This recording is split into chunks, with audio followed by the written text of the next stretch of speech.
और आज की हमारी मूवी का नाम है डू अनटू अदर्स। तो चलिए शुरू करते हैं मूवी की बेसिक प्लॉट लाइन। तो मूवी की स्टार्टिंग में हम घर के बाहर खड़े कुछ लोगों को देखते हैं। इनकी बातों से पता चलता है कि उस घर के अंदर किसी बूढ़े बुजुर्ग की सड़ी हुई लाश तो महीनों से पड़ी हुई थी और आज सुबह ही इस बारे में किसी पड़ोसी को पता चला। तभी वहां पर उस बुजुर्ग की बेटी उतामी आती है और आती ही सीधा घर के अंदर चली जाती है। दरअसल उतामी के फादर इस घर में काफी सालों से अकेले रह रहे थे। इधर पुलिस वाले उतामी के फादर की डेड बॉडी को वहां से ले जाती हैं। तभी उतामी की नजर अपने फादर के बेड पर पड़ती है, जिससे साफ पता लग रहा था कि उनकी हत्या बहुत पहले ही हो गई थी और तब से उनकी डेड बॉडी बिस्तर में सड़ रही थी। फिर इधर उतामी के घबराए हुए एक्सप्रेशन के साथ ये सीन यहीं एंड होता है। आगे हम यागा केयर सेंटर के 3 स्टाफ्स को देखते हैं। इनका काम विकलांग या बुजुर्ग लोगों के घर जाकर उनकी मदद करना था और इनके पास इनके हर एक क्लाइंट के घर की चाबी हमेशा मौजूद रहती थी। इनमें से सबसे पहले जेंट स्टाफ का नाम शिबा, दूसरी का नाम युकी अदाची और तीसरी का नाम मिस मारिको इनागुची था। वहीं ये तीनों जिस क्लाइंट के घर आए थे उनका नाम उमेडा सान था। ये तीनों उमेडा सान की देखभाल करने मंडे की हर सुबह आते थे, क्योंकि इस वक्त घर में उनकी देखभाल करने को कोई फैमिली मेंबर नहीं होता था। तभी उमेडा सान की बेटी मी काम से वापस आ जाती है। घर आते ही मी घर में बिखरा हुआ सामान देखकर उन्हें ठीक करने लगती है। दरअसल उमेडा सान की मेंटल कंडीशन बिगड़ती जा रही थी और वह अक्सर कमरे का सामान फैला देती थी। इसके लिए मी उन तीनों से माफी मांगती है। आगे उस घर से जाते वक्त मारी को युकी को बताती है मी ज्यादा समय तक अपने फादर का ख्याल नहीं रख पाएगी, क्योंकि मी के 3 बच्चे हैं। साथ ही मी का काम काफी ज्यादा है, जिस कारण उसे काफी कम खाली वक्त मिलता है, जिस पर भी वो अपने फादर से मिलने चली जाती है। तभी इधर शिबा को बाहर उसके केयर सेंटर की दूसरी क्लाइंट मियोरा सान दिखती है, जो अपने घर से दोबारा बाहर आकर रोड में भटक रही थी। शिबा अपने साथियों से कहता है आप दोनों इस कार से अपने अपने घर चले जाएं, क्योंकि मियोरा सान को गाड़ी में बैठने से डर लगता है, इसलिए मैं उन्हें पैदल ही उनके घर छोड़ने चला जाऊंगा। ऐसा कहकर शिबा गाड़ी से बाहर जाता है और मियोरा सान को प्यार से बहलाकर उन्हें उनके घर ले जाने लगता है। शिबा के बुजुर्ग लोगों के प्रति इस एटीट्यूड को देखकर युकी उसे बहुत इम्प्रेस होती है।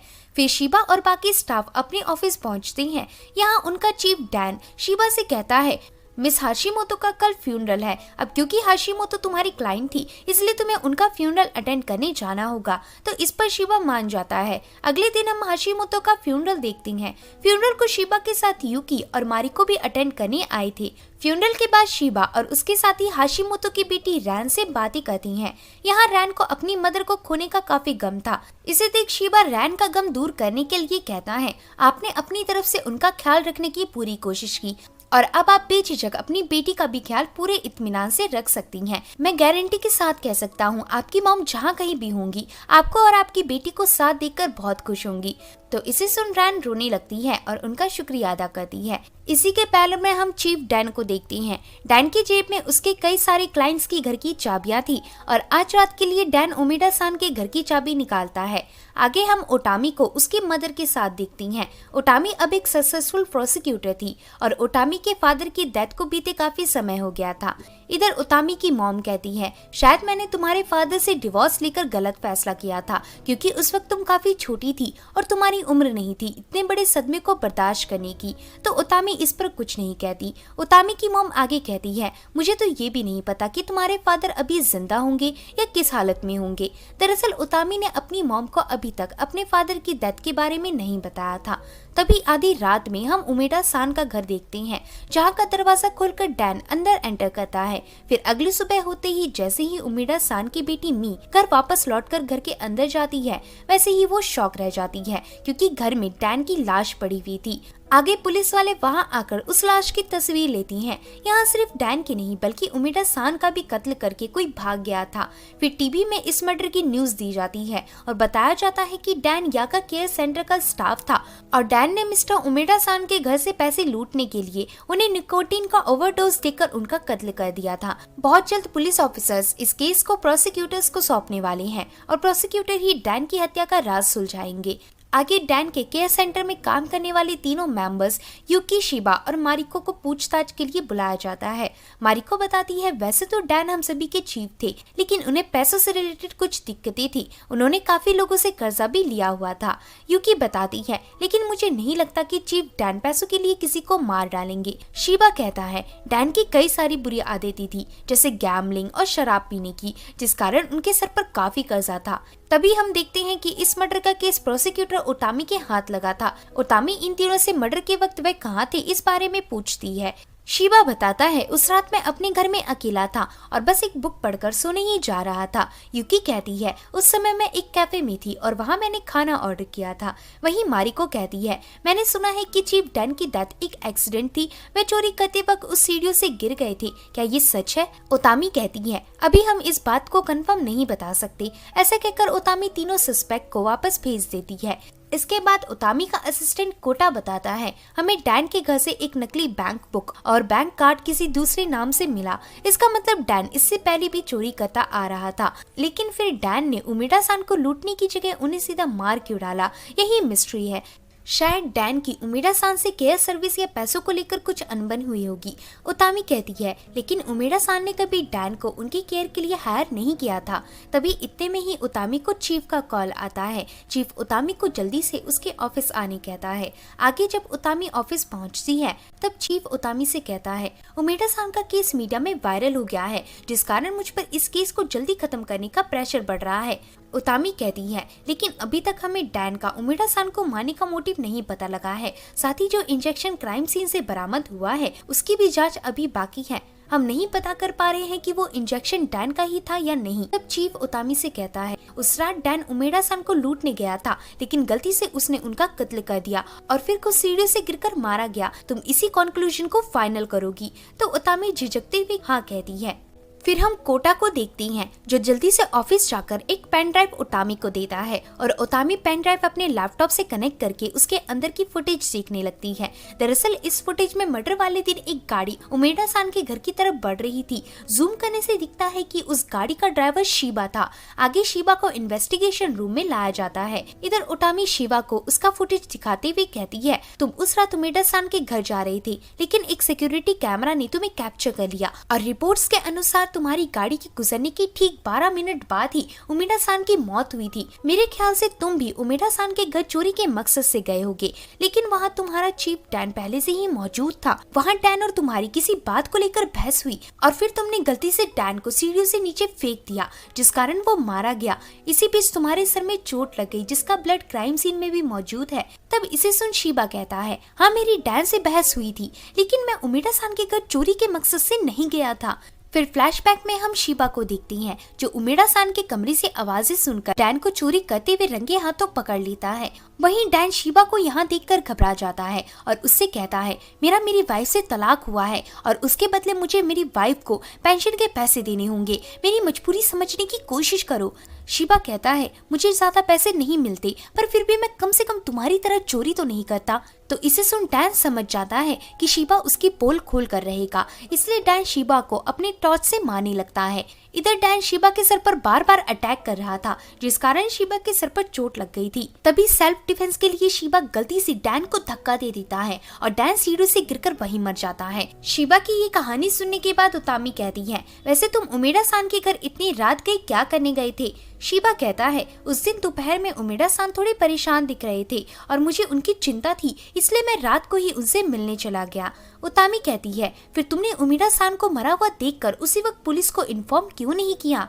शिबा कहता है अगर मैं इन्फॉर्म करता तो पुलिस मुझे पूरा एक दिन पूछताछ के लिए पकड़ लेती और एक ही दिन में हमारे कस्टमर्स को 2 स्टाफ की कमी हो जाती। तो इधर ओतामी और कोटा को शिबा की बताई गई बातों पर पूरी तरह से यकीन नहीं होता। आगे ओतामी और कोटा शिबा के अपार्टमेंट में जाती हैं। शिबा एक काफी छोटे अपार्टमेंट में रहता था। यहाँ शिबा के कमरे से ओतामी को एक ओरिगेमी पेपर दिखता है जिससे स्वान बनाया गया था।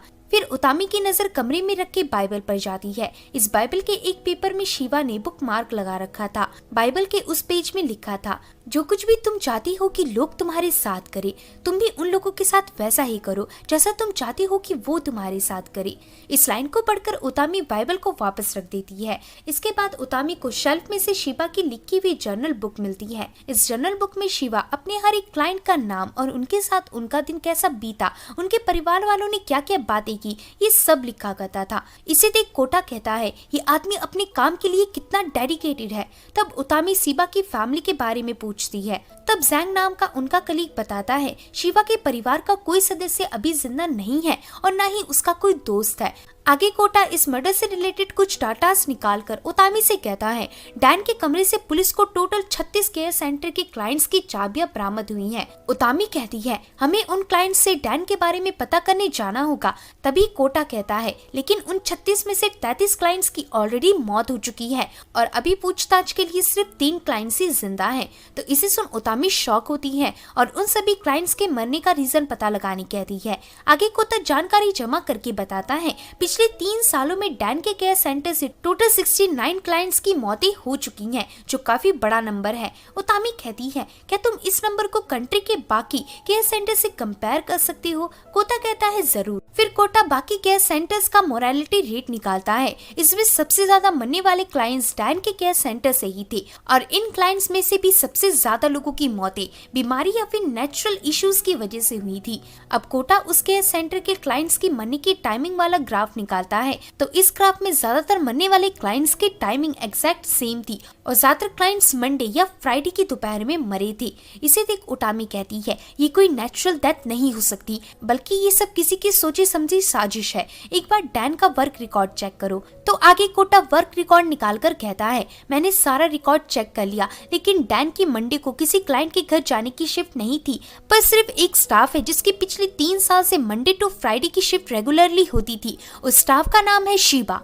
तो इसे सुन उतामी को शिवा पर शक होता है और उतामी समझ जाती है कि शिवा ही किलर है। कोटा कहता है, लेकिन हमारे पास शिवा के खिलाफ कोई फिजिकल एविडेंस नहीं है। तो इसे सुन उतामी को एक एविडेंस याद आता है जो उनकी मदद कर सकती थी। आगे उतामी शिवा की डायरी पढ़ने लगती है। इस डायरी में शिवा ने अपने सभी क्लाइंट्स की रोजमर्रा की बातें लिख रखी थी। इवन उसमें शिवा ने वो भी लिख रखा था जो शिवा के जाने के बाद लोग पीठ पीछे कहते थे।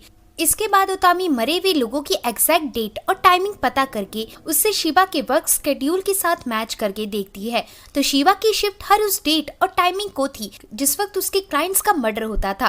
तभी अगले दिन कोटा और उतामी के ऑफिस में उनका कलीग जैंग आता है। जैंग बताता है, परमिशन मिलने के बाद हमने शिवा के सभी मरे हुए क्लाइंट्स के घर की तलाशी ली और वहां से हमें हर एक घर से ये सीक्रेट डिवाइस मिला। आगे उतामी शिवा के खिलाफ इकट्ठा किए हुए सारे एविडेंस चीफ को दिखाती है और चीफ उतामी को उसकी इन्वेस्टिगेशन को जारी रखने के लिए सपोर्ट करने राजी हो जाता है। फिर उतामी शिवा के सामने उसके टोटल 41 क्लाइंट्स की तस्वीर रखती है। इन सभी क्लाइंट्स की मौत पिछले 3 साल के अंदर हुई थी और शिवा ने भी केयर गिवर की जॉब 3 साल पहले ही शुरू की थी। उतामी इन फोटोज को देखकर शिवा से कहती है, तुम्हारा प्लान एकदम परफेक्ट था, लेकिन तुम्हारी डायरी ने तुम्हारी सारी पोल खोल दी। ऐसा कहकर उतामी शिवा के सामने उसकी डायरी के कुछ पेजेस पढ़ती है।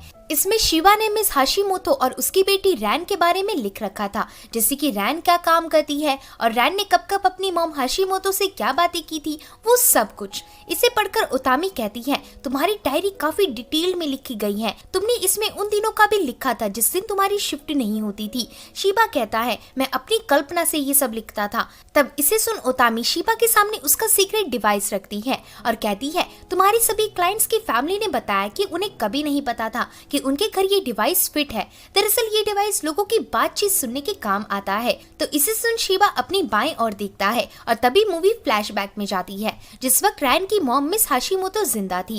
रैन हाशिमोतो को पकड़कर वॉशरूम ले जाने लगती है, लेकिन हाशिमोतो चुपचाप जाने की जगह रैन पर चिल्लाने लगती है, जिसे सुन रैन की बेटी मोमो हाशिमोतो को चिल्लाने से मना करती है। फिर इस बात पर हाशिमोतो मोमो से लड़ने लगती है। दरअसल बुढ़ापे में कई लोगों का दिमाग बच्चों जैसा हो जाता है और वह लोग छोटी छोटी बातों में चिढ़ जाती हैं। बाहर अपने डिवाइस के जरिए शिवा रोज की तरह उस वक्त भी उनके घर में होने वाले इस कलेश को सुन रहा था। शिवा प्रेजेंट में उतामी से कहता है, आखिर मैं सीनियर सिटीजन का कत्ल क्यों करूंगा, उससे मेरा क्या फायदा। उतामी कहती कहती है क्योंकि खून करना तुम्हारे जुनून में शामिल है, तुम एक साइको हो। इसे सुन शिवा मुस्कुराता है और हंसते हुए कहता है, मैं उन्हें अच्छी केयर देना चाहता था और एक बहुत बड़े नुकसान से उन्हें बचाना चाहता था। इस तरह मैंने टोटल 42 लोगों की जिंदगी बचाई है। तो इसे सुन उतामी हैरान होती है और कहती है, इसका मतलब तुमने आज तक 42 लोगों का मर्डर किया है, वो भी ऐसे लोग जो खुद के लिए लड़ भी नहीं सकते थे। शिवा कहता है, तुम्हारे अनुसार मैंने ऐसा करके गलत किया, लेकिन अगर मैं ये नहीं करता तो उनकी फैमिली ही एक दिन उनके साथ ऐसा कर देती। मैंने बस उन लोगों को रोते हुए देखा और उनके आंसू पोंछे।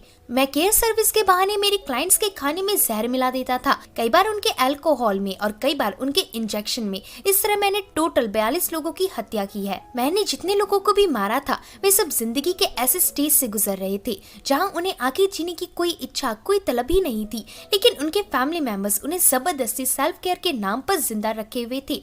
और उन सीनियर सिटीजन्स की हालत ऐसी थी कि वे लोग खुद से सुसाइड भी नहीं कर सकते थे। इसलिए उन सीनियर सिटीजन्स को मारकर मैंने उन्हें और भी बुरी जिंदगी जीने से सेव कर लिया। अब शिवा के स्टेटमेंट से इन्हें एक नई बात पता चलती है कि शिवा ने टोटल 41 नहीं बल्कि 42 लोगों का कत्ल किया था। लेकिन अभी तक ये मिस्ट्री थी कि ये 42वां विक्टिम है कौन। कोटा कहता है, क्या पता 42वां विक्टिम डैन हो, क्योंकि डैन की भी उम्र काफी ज्यादा थी। ओटामी कहती है, शिवा का टारगेट वैसे लोग होते हैं जो खुद को प्रोटेक्ट तक नहीं कर सकते और डैन ऐसे लोगों में नहीं था। ऐसे कहकर ओटामी बोट को दूसरी साइड पलटती है और इसमें उन्होंने शिवा के पूरे करियर के बारे में लिखा था। ओटामी इसे पढ़कर कहती है, शिवा ने ग्रेजुएशन के बाद से ही एक प्रिंटिंग कंपनी में काम करना शुरू कर दिया था, लेकिन 8 साल तक काम करने के बाद शिवा ने ये नौकरी छोड़ दी और फिर अगले 3 साल तक शिवा को कोई जॉब नहीं मिली। फिर अचानक से शिवा ने यागा केयर सेंटर सर्विस ज्वाइन किया। लेकिन शिवा ने प्रिंटिंग कंपनी क्यों छोड़ी, तो कोटा फाइल से देखकर बताता है, इसके पीछे शिवा का कोई पर्सनल रीजन था जो मेंशन नहीं है। साथ ही जानकारी के अनुसार शिवा के वहां नौकरी छोड़ने के तुरंत बाद ही वो प्रिंटिंग प्रेस भी अचानक से बंद हो गई। ओतामी कहती है, लेकिन फिर भी शिवा ने प्रिंटिंग प्रेस की नौकरी क्यों छोड़ी और 3 साल के गैप के बाद उसने केयर सेंटर ज्वाइन क्यों किया। आखिर इन 3 साल के अंदर शिवा के साथ हुआ क्या था। ओतामी के ऐसा बोलते ही ये सीन यहीं कट होता है। अगले दिन ओतामी शिवा की सारी जानकारी पता लगाकर शिवा से कहती है, चलो आज तुम्हारी फादर शिवा सुसाको के बारे में बात करती हैं। मुझे तुम्हारे प्रिंटिंग प्रेस में काम करने वाली कलीग ने बताया कि 2011 में तुम्हारे डैड सुसाको को हॉस्पिटल में एडमिट करवाया गया था क्योंकि उन्हें सेरिब्रल इन्फार्क्शन नाम की बीमारी थी। फॉर्चुनेटली तुम्हारे फादर जल्दी रिकवर हो गए और उन्हें हॉस्पिटल से डिस्चार्ज कर दिया गया, लेकिन इसके जस्ट बाद उनमें डेमेंशिया के सिम्टम्स दिखने शुरू हो गए और फिर 2014 में यानी कि 3 साल बाद उनकी यानी तुम्हारे फादर सुसाको की डेथ हो गई।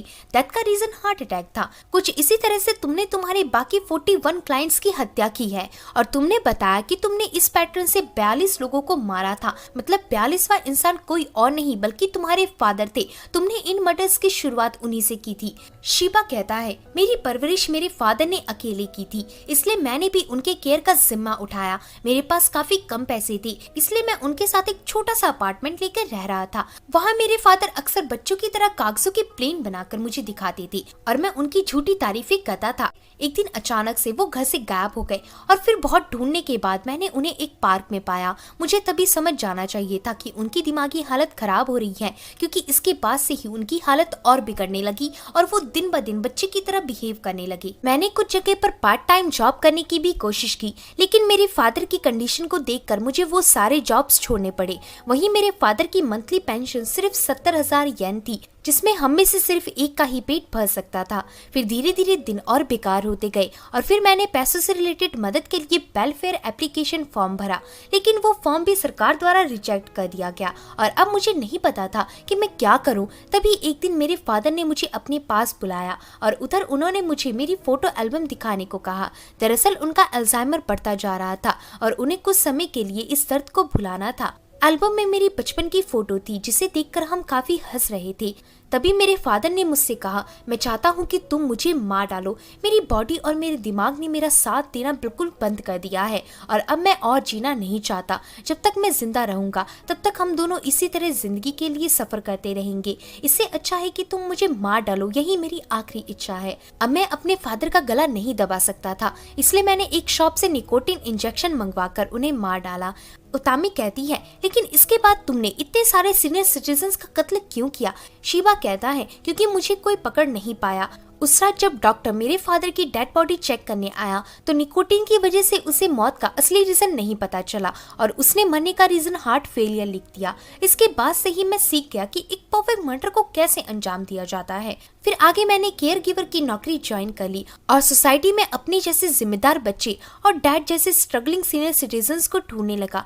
मैंने कई सारे लोगों को देखा जो सीनियर सिटीजन्स की वजह से लाइफ खुलकर नहीं जी पा रहे थे और फिर मैंने उनकी मुसीबत सॉल्व कर दी। इसे सुन उतामी गुस्से से कहती है, तुमने बस एक भ्रम में रहकर कितने मासूम लोगों की हत्याएं की, तुम्हें अंदाजा भी है अगर वह लोग परेशान भी थे तब भी तुम्हें कोई हक नहीं था उनकी जान लेने का। शिबा कहता है, वह सीनियर सिटीजन्स खुद अपनी जिंदगी से परेशान थे और उन्होंने अपने बच्चों की भी जिंदगी नर्क बना रखी थी। अगर तुम्हारे पेरेंट्स की भी हालत कुछ मेरे फादर जैसी होती तो तुम क्या करती। इसे सुन उतामी को उसके फादर की याद आती है जो बेड में मृत अवस्था में पाए गए थे। उतामी अपने गुस्से को शांत करते हुए कहती है, उन सभी फैमिलीज के बीच एक बॉन्ड था, वे एक दूसरे को प्यार करते थे, झगड़ते थे और सारी फीलिंग्स शेयर करते थे, लेकिन तुमने उनकी जिंदगी तबाह कर दी। शिबा कहता है, ये बातें सिर्फ वही लोग अच्छे से जान सकते हैं जिन्होंने कभी ओल्ड सिटीजन का ख्याल रखा है। उस तकलीफ के बारे में तुम्हें कोई नहीं बता सकता। तुम सिर्फ एक महीने या सिर्फ एक हफ्ते किसी ओल्ड इंसान की देखभाल करो,